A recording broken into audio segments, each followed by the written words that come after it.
आज हम पढ़ेंगे energy density of A charge parallel plate capacitor.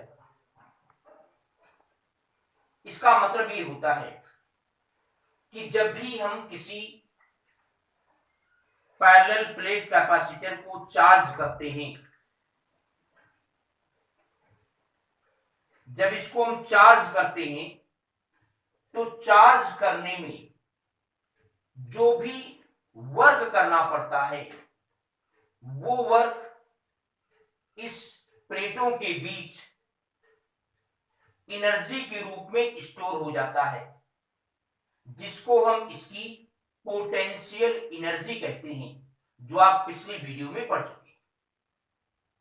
तो जितनी पोटेंशियल एनर्जी है उस पोटेंशियल एनर्जी में अगर हम इस कैपेसिटर के वॉल्यूम से डिवाइड कर दें,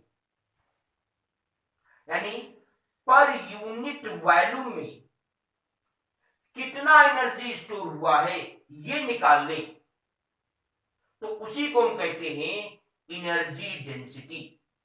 यानी प्लेटों के बीच जो इलेक्ट्रिक फील्ड है उसके अंदर की एनर्जी डेंसिटी कितनी होगी। तो हमें दो चीज देखना है।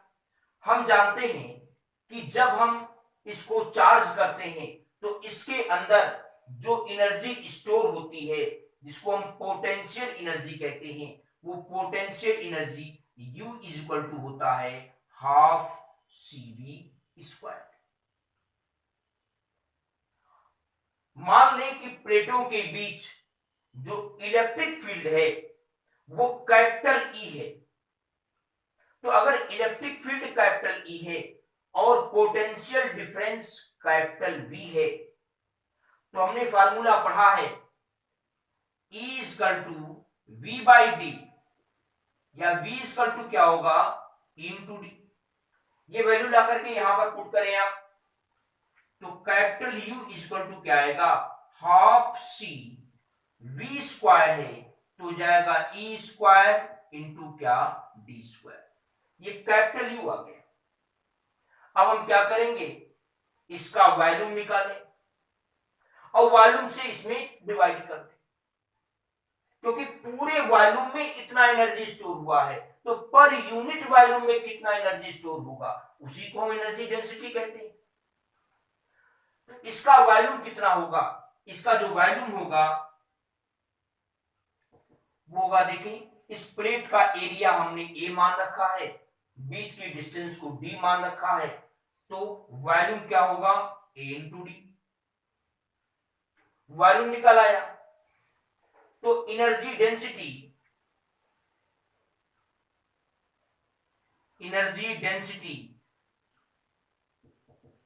ये क्या होगा, कैपिटल U में हम डिवाइड कर देंगे A/D से, लाकर के वैल्यू पुट करें half CE²D² divided by A/D। Half C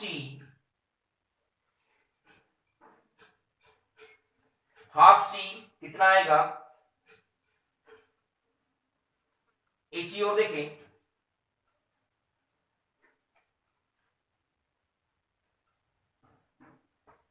U की वैल्यू ला करके रखें क्या है हाफ CE²D² बाई AD। एक D कैंसिल होगा, क्या आएगा half AC² into D। C की लाकर के वैल्यू रख दें। हमने पढ़ा है कि अगर इसके अंदर वैक्यूम हो या एयर हो तो उस कंडीशन में C इक्वल टू क्या होता है एप्सिलॉन नॉट A/D। तो C की वैल्यू को ला करके यहां पुट करें तो क्या आएगा, देखें एनर्जी डेंसिटी आएगा हाफ 1/2A। C की वैल्यू ला करके रखें एप्सिलॉन नॉट A/D। ये C की वैल्यू हो गई, इंटू क्या है E² इंटू D।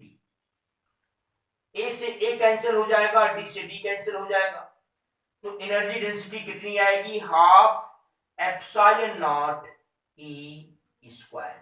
ये एनर्जी डेंसिटी आई जिसको हम स्मॉल यू से भी शो करते हैं।